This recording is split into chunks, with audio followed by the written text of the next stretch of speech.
JoJo Part 8, Jojolion. Are we good to go? We certainly are. So yes, we have returned to cover Chapter 95 of Jojolion. As we know, holy shit, it's been a while. Oh my god, this has been the one I've been waiting for. I haven't been this hyped for Jojolion for a good 50 chapters. Ever since Damo's arc, it's last time actually been like, oh my god, Jojolion. But alas, the 2 months that has actually been away, my god, have I been feeling them. Oh man, they actually left on a good goddamn cliffhanger. I was like, boy, if my girl dies, I swear to God. Jobin, you better be not turning bad boy. That's against the rules. So yeah, I mean, it's also Mitsuba as well, to be honest, but I don't know. Do not be throwing F's in the chat. It's too early. I know my curse, but still, alright? It's too early. Oh man, if only someone can swoop in and save the day, or an 89-year-old man will just come in and do something as well, because even if he's real, I don't even know. Is this 89-year-old man even real? Is he 89 years old? That's the real question. The questions that will be answered by Jojolion. So anyways, I should put actually gone live.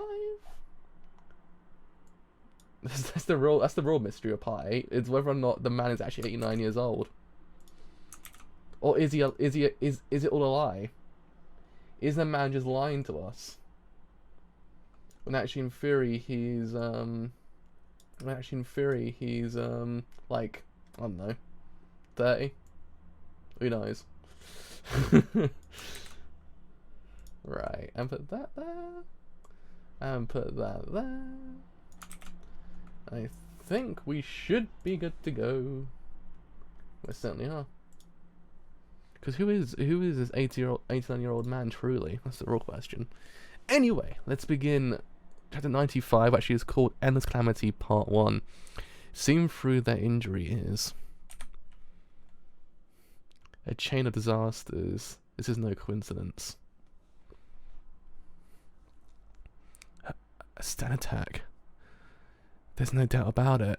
This is a calamity. No, Norisuke's just like, guys, what the hell happened in here? I leave it for 10 seconds, and the whole entire thing is basically gone kaboom. Huh? Ah!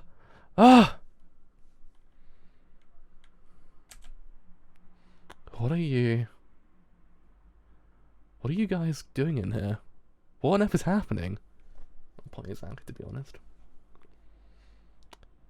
I'm going to die. Help. What the? Jobin, do not be giving me that look. Do not be giving me the swag evil look, alright? It's against the rules. We're on the swag hype now. We can't be going to evil swag hype. It's against the rules. I'm falling apart. Is that Jojolion? What is this? Out of the way! Isn't that Paisley Park in there? Jojolion? In the phone? I'm asking you, what the hell is everyone doing? Jobin, I'm talking to you. Dad, I hope you understand this. It won't be long. It won't be long now. Very soon, the Yoshikata family will win everything. This is the right path.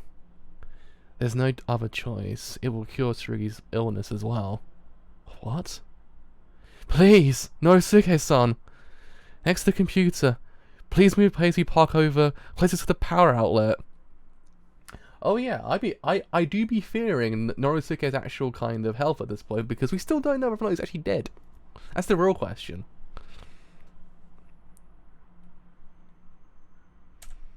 Please hurry.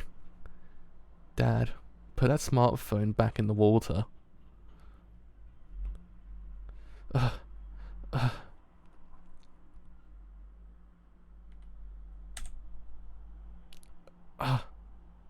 speak of the goddamn devil, there is the 89-year-old swag man himself. Ah. He's still there. What even is he? 89 years old is what he is. Apparently, supposedly. Mystery, but he might just be 89 years old. That's the real question. Is he 89? Or is he 95? Or is he 26? Who knows? We don't. No one knows. Does he even know? That head doctor. Please, hurry. You have to get Paisley Park closer to that power outlet. Dad, as an intruder, would you please put it back in the water right now? Put it back. We can't let it go back outside his house. We can't allow it. Even Tsurugi acknowledges that Mitsuba too. Just take that cell phone and throw it back into the water. Please, Dad. So what you're talking about is that flower pot. I can see through the broken wall. Jobin, have you had the new Rakugo branch all this time? Huh? That's...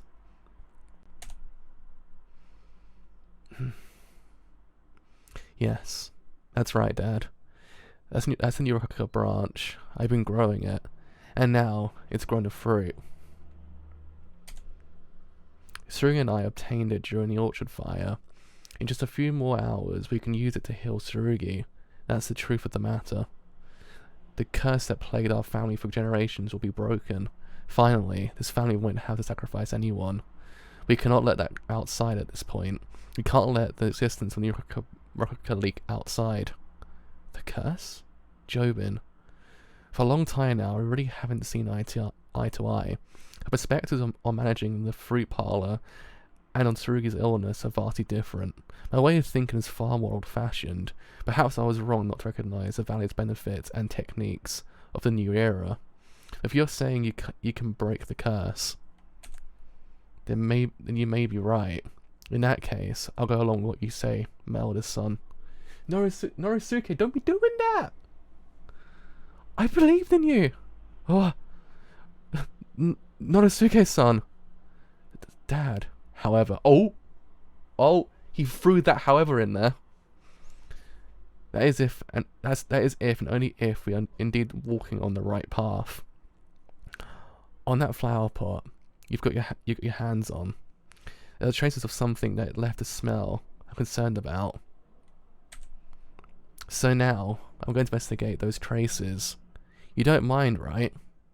Did something happen to that Rakugo branch? Jobin, someone besides you has been touching that flower pot. So to find if this is the right, I'm going to investigate that smell.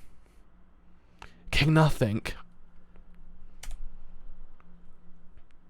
That's Daddy's stand. He's using it to see what the smell attached to the pot is. That's...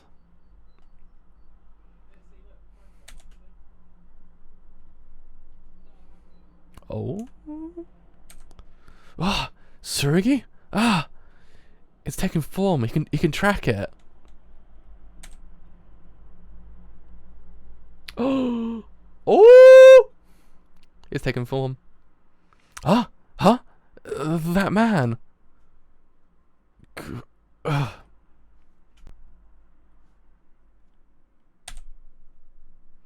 He trespassed into my house through that window, and then he picked up that flower pot. He carried it at one point out of this house. That appearance, that's... I don't believe it. That man, I know him. Her face belongs to... Oh. Oh. Team owner Kitani was discovered drowned in the mansion pool with Sasami Ojiro-san. The cause of death of both people were found to be cerebral infractions. Self-described surfer Sasami Ojiro-san, 23. Kitani-san and Sasami-san were in a relationship. Dear, what happened? In her stag beetle room, That face is... Sorry, did you know about this too? Both of them died 3 days ago. That's Macarene's boyfriend. They both died in their own pool.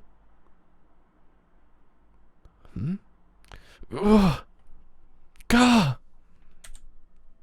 Gah! Sergey! Oh no. Oh no.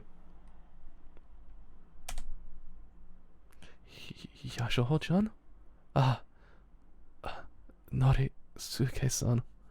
Jobin, what did you do to this man? Oh no. Oh fuck. Oh no. Dad. Oh no. Please don't. Shh. Do not be doing that, Jobin. I'm sorry. Dad, please. I can't turn back from this path. Please forgive me. Just go and kill your own dad, and also the best dad in the whole entirety of JoJo. Jobin. You.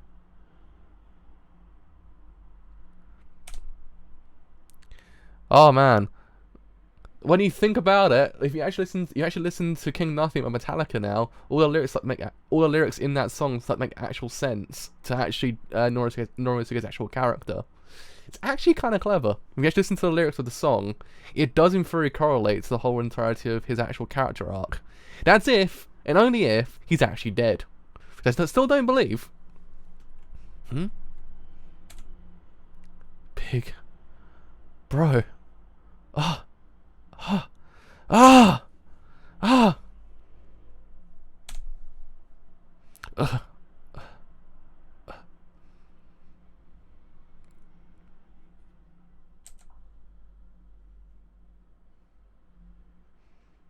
At least there's that level of remorse within Jobin's character. So you can tell. I guess a lot of what this part's also trying to imply is it's the path in which people take as well. So I guess because a lot of what Part 7 and Part 8 is trying to imply is that it's to disconnect the righteous path from what we believe to be true, in essence.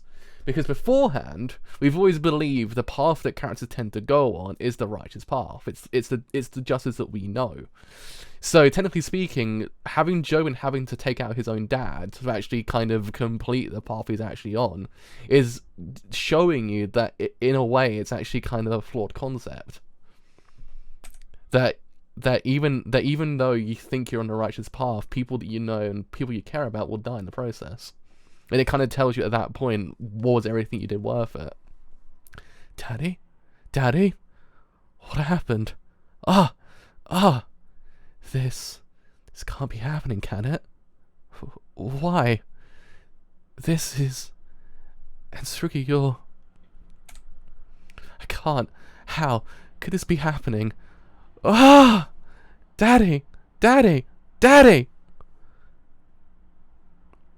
You better be prepared. Otherwise, close your mouths. We, the Hyoshikata family, are moving forward on this path. The right path. This actually could be the final arc of the whole entire series. Hello! When you think about it, because it does actually feel a lot like the final arc of the whole entire series, at least leading into it. Like in essence, this or the next arc's the final one. Or at least the next two will be the conclusions. Thank you. Actually, have a nice day as well. It does feel like it's coming to an end, and I do actually appreciate it actually kind of got back on track towards the end as well, because it did kind of rear off a slight bit towards the middle. Time to harvest this plant is at sundown. It's not long now. We have already obtained everything. We're winning. Oh no! Oh no! Oh!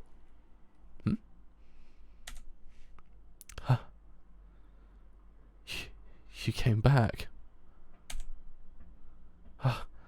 You came back, Paisley Park. I have to call help here.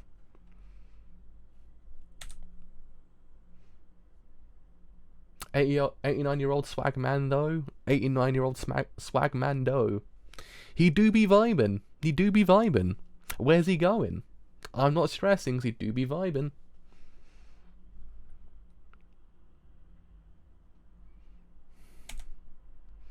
This is a calamity. The calamity has been continuing ever since back then. Back when I got home from the hospital, this calamity is an attack on me, and those around me, my children, my husband, and the whole Higashikata family have been caught up in it. Even Josuke-kun, Yoshiho's son, and even those around them. The enemy is a head doctor. Whenever I see the figure of the head doctor, a disaster comes to collide into me. It all goes on, to be continued. And Yoshiho's son went outside the house. And there we are. That is chapter 95 of JoJo part 8. Holy shit, this is actually getting good. Oh man, oh god, I'm hyped for next chapter now.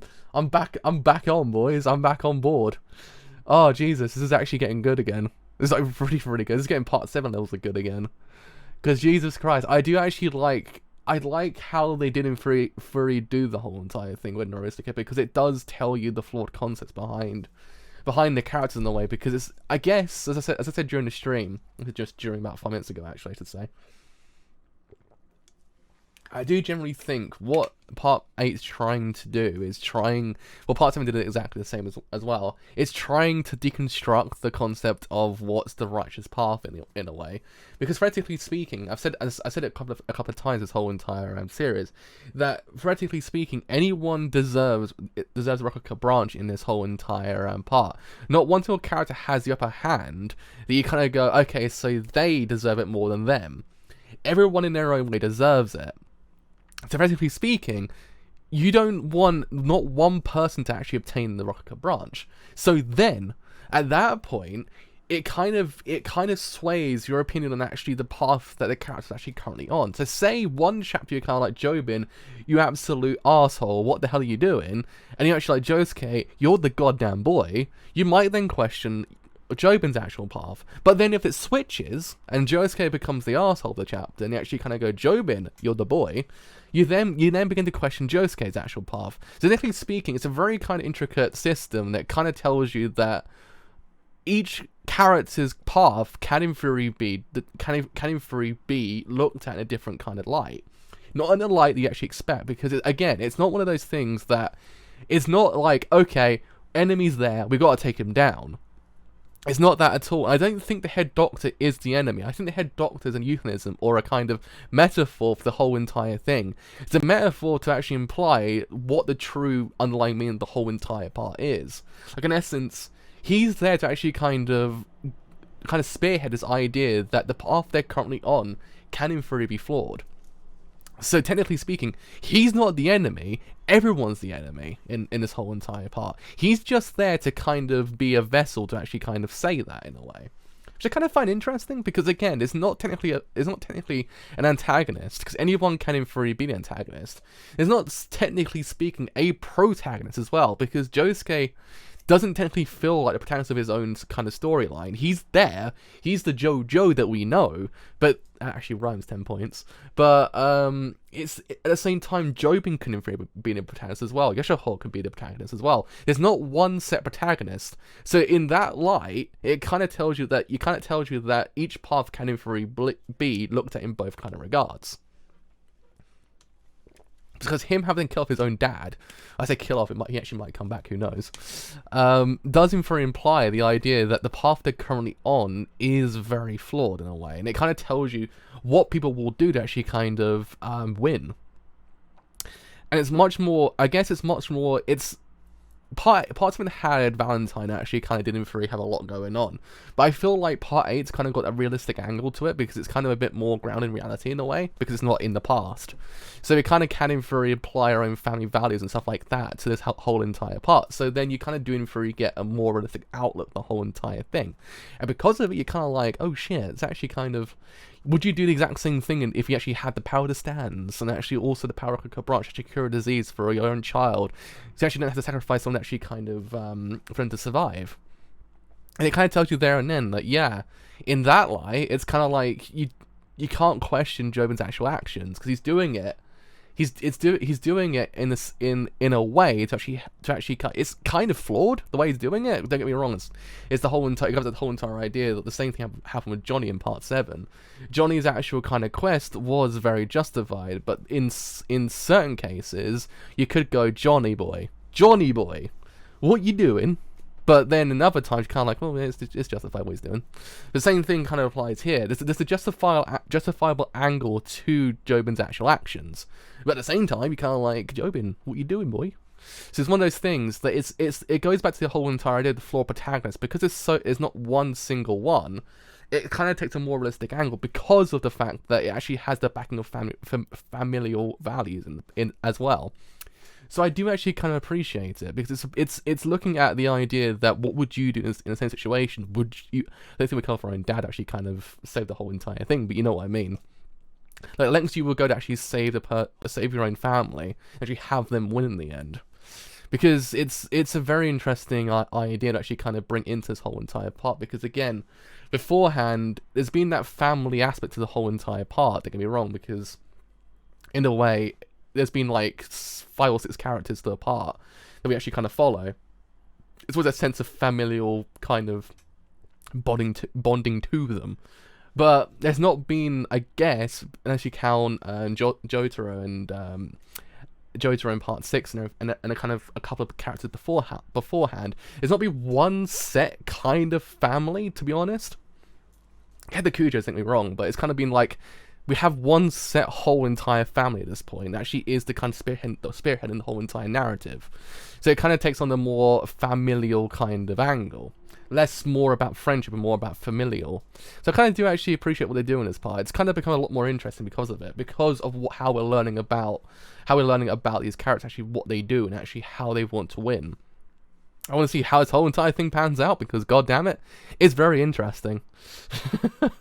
I'm like, bro, this is getting heated, pardon the pun, because of what happens with Jobin's stand. But still, it's very interesting. I wonder what Joseph's gonna come back and do. That's the real question. He's got to swoop in there, be doing like swag things. I don't know, but have to wait and see. Hopefully next month is actually the next chapter. God. Anyway, that is me. Done for today for JoJo Part 8, Chapter 95, which actually was very good. So until next time with Part 8, Chapter 96, which I believe are probably going towards, like, beyond Part 7's level of chapters, I think, at this point. So until then, I've indeed been the Drive. Actually have enjoyed this whole entire stream as a whole on YouTube, on Twitch, and doing free. Leave a follow on Twitch because indeed it does something quite a bit. If you have enjoyed these whole entire streams as a whole on YouTube, then doing free. Leave a like on YouTube because indeed it does something quite a bit. If you have enjoyed this whole entire streams as a whole on YouTube and doing free, leave a sub on YouTube because indeed it does something quite a bit. If you have enjoyed this whole entire streams as a whole on YouTube and doing free, leave a follow on Twitter or join my Discord as well. Both will help me quite a lot. If you have enjoyed this whole entire stream as a whole and doing free, join me next time on Chapter 96 of JoJo Part 8, Jojolion. See you guys then. Bye for now.